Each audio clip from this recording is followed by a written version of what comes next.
So podcaster Joe Rogan has a message for people who are in favor of Donald Trump's zero tolerance policy on family separation and those who are, of course, have anti-immigrant stances. Take a look. Either don't have kids or they don't think it could happen to their kids. Their idea is, hey, shouldn't have fucking come over here. You get those kind of people. Broke the law. Shouldn't have fucking come over here if your kid, you didn't want to get your kid separated. If you were in the presence of a woman who came over here from Guatemala and she's poor and she's starving and they're taking her baby away and she's wailing and screaming from a primal place in her DNA that the one thing she loves more than anything is being taken away. A baby. Yeah. If that doesn't freak you the fuck out, you're not a part of the team, man. You're missing it. You're missing it. What are we here for? We're here for 100 years of whatever. That's what we're here for. If you want to spend 100 years saying, hey, she should have fucking broke the law, I don't want you on the team. You're an asshole, right? And I don't give a fuck if you're right or left. I don't care if you're religious or I don't care if you're an atheist. If that's what you support, you're an asshole, and we don't want you on our team. I think it's pretty clear. Hey, if you're an asshole, we don't want you on your team. Gotcha. Now, Joe pretty much laid up an excellent moral argument here. So how can anybody see or hear that happen and not feel some sort of human emotion? That emotion being empathy. And look, that's the thing, though. The kind of people that Joe's talking about don't have empathy anymore. They're assholes, as Rogan puts it. They dehumanize these people so they don't have to feel that normal human reaction of empathy towards somebody who, look, came from another place, another country that has, violence and poverty and war and death. That person was fleeing those situations. That's why they came here. They didn't come here to ruin your life. They didn't come here to steal your job. They didn't come here to hurt you or murder you. They came this way to escape that. But of course, they try to dehumanize these people by saying exactly that. Oh, they're criminals, or they're rapists, or drug dealers. They're here to take your job. They're here to take your welfare, which is not true. In reality, the vast majority of undocumented immigrants are none of those things. And by the way, the people that he's talking about, the people that are having their families separated at the border, are actually here to apply for asylum. So they're not trying to sneak across the border. They go and present themselves to border agents and say, we are here to apply for asylum. Please take us. Please arrest us. We are handing ourselves over to Border Patrol so that we can go and get asylum, because that's how you do it. You're supposed to present yourself at a point of entry. And that's exactly what they're doing. And even if you know all of that and you're still saying, you shouldn't come here, well then, Joe's right. You're an asshole. Now, as far as Joe Rogan is concerned, I haven't really listened to Joe all that much, right? I had one sort of interaction with him, but not actually a real interaction. He accidentally tweeted out my Patreon, of all things. Now, of course, he meant to criticize the Pepsi ad with Kylie Jenner, and somehow my tweet ended up in there. Weird. But okay. I've also come across some videos where he talked about where he talked with Kyle Kalinske from Secular Talk. Now, that's somebody that I consider a friend. Now, Kyle was on TYT Community way back in the day. So he's starting to talk to some left-wingers, but overwhelmingly, he tends to talk to right-wing people. And I think that does need to change. Now, for example, he's recently talked to Dave Rubin. And I saw a lot of segments on that as well. Now, when he had a discussion with Dave Rubin, it was actually fantastic, because here's Rubin saying, oh, you know what? I don't believe in regulation at all. I believe companies should be able to self-regulate. Now, Rubin's got a whole lot of Coke money, so it makes sense why he shifted his position from we should have smart regulation to companies should be able to regulate themselves. Joe, who considers himself an independent or a libertarian-leaning person, says, no, that's stupid. You want to let coal companies, pollute the river? You want to let these companies dirty the air? And you think they're going to regulate themselves? No, we actually need some ground rules here. And while there is there is such a thing as over-regulation, regulation that is meant to hurt business, the vast majority of these regulations are actually there to protect people from corporate interests. You think these corporate interests are going to care if they pollute a river? No, because they made an extra dollar. It's not their river. Their kids aren't swimming in it. They're not playing in it. They're not drinking the water from it. No, all they are is after is an extra buck. And so people like Joe Rogan are like, no, we actually do need some regulations. So I absolutely love that. But he's also a friend of Alex Jones, by the way. Now, look, what that tells me is, A, he talks to a lot of right-wingers, and B, he actually does have a bit of an open mind. Now, I think that's actually a good thing because you can have conversations with people you vastly disagree with. Now, I think Alex Jones is either a crazy person or he's doing an act.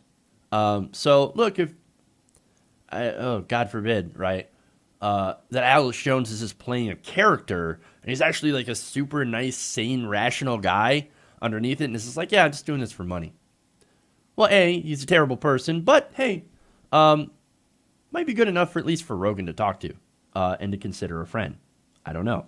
But the overall point, Alex Jones notwithstanding and Dave Rubin notwithstanding, if you can have discussions and talk to people on the other side of the aisle and come away with a different perspective and at least have a respectful argument with some on the right who are sane and rational, that's actually a good thing.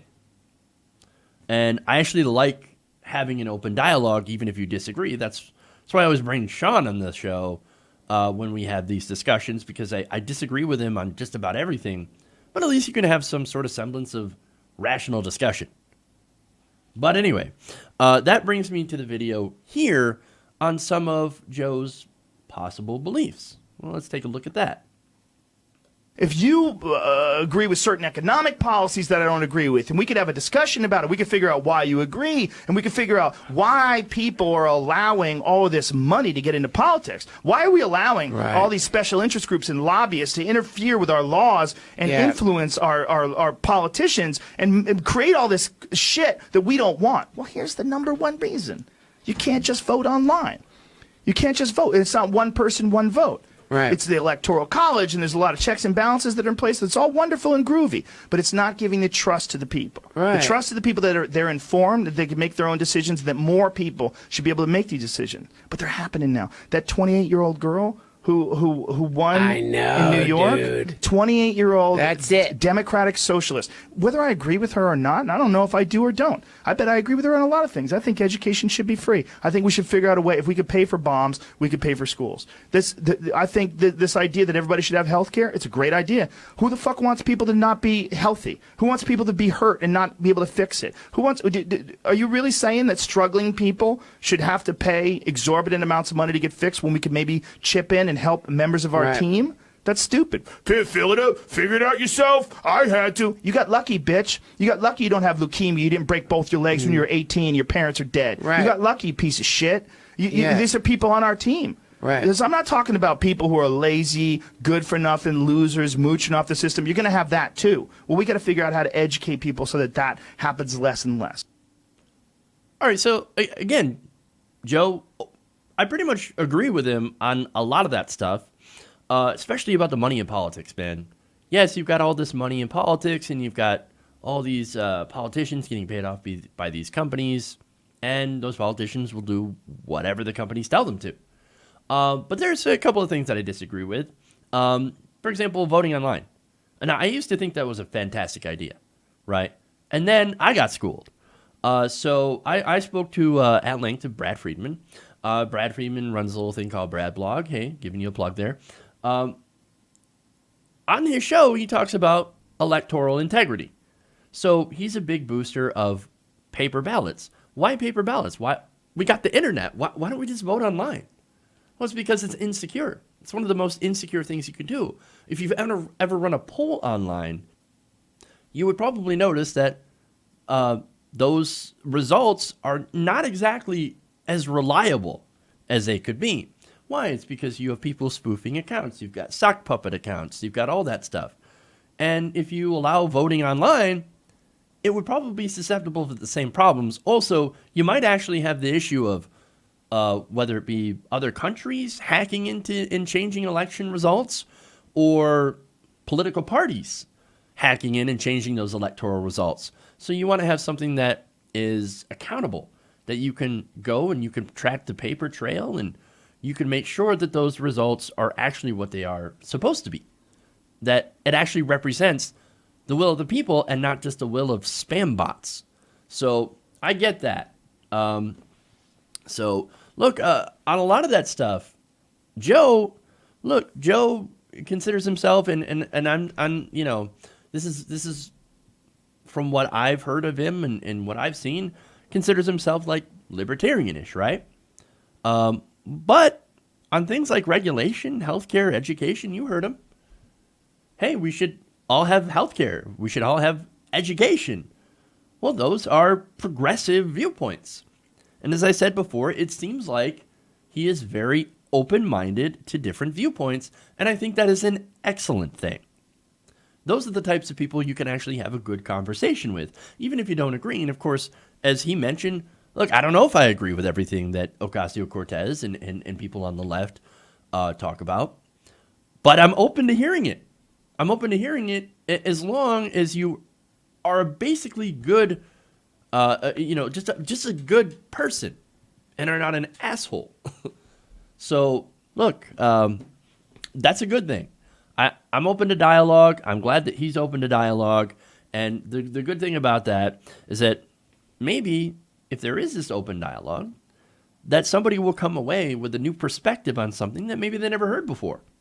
So I'm hoping Joe will continue to bring on more progressives and to have good conversations with. Kyle was a good start. I'm sure there were others that went on. I believe Jimmy Dore went on the show. So I think I hope that he balances out, because he talks to a lot of right-wingers. I hope he can go and talk to some left-wingers as well. And so to get those ideas from all different sides. Because again, different viewpoints, it's not a bad thing. Hey everybody, thanks for watching this video. If you want to see more like this, please hit the subscribe button below. And if you want to support truly independent progressive media, please consider becoming a patron at patreon.com/TYTNation.